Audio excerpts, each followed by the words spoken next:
भारत का इतिहास वीरता और पराक्रम की अनगिनत कहानियों से भरा पड़ा है, लेकिन इन कहानियों में कुछ नाम ऐसे हैं जो समय की धूल में दबे नहीं बल्कि आज भी गूंजते हैं। इन्हीं में से एक नाम सम्राट पृथ्वीराज चौहान का है।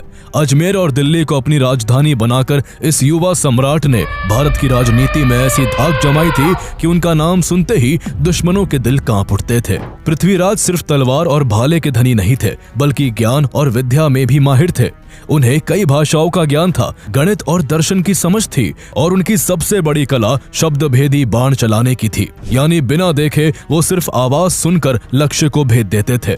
उनके शौर्य की कहानियां इतनी मशहूर थी कि पड़ोसी राज्यों की राजकुमारियां भी उनके नाम पर मोहित हो जाती थी। लेकिन इतिहास सिर्फ वीरता की गाथा नहीं होता, उसमें राजनीति, राइवलरी और धोखे का खेल भी चलता है। पृथ्वीराज की कहानी में भी यही सब था। एक तरफ उनकी दुश्मनी कन्नौज के राजा जयचंद से थी, जिसकी बेटी संयोगिता से जुड़ी प्रेम कथा आज भी लोक कथाओं में अमर है। दूसरी तरफ पश्चिम से मोहम्मद गौरी नाम का एक नया खतरा उठ रहा था, जो सिर्फ लूटपाट नहीं बल्कि भारत में परमानेंट राज करना चाहता था। साल 1191 में तराइन की धरती पर जब पृथ्वीराज चौहान और मोहम्मद गौरी की सेनाएं आमने सामने आई तो इतिहास ने करवट ली। इस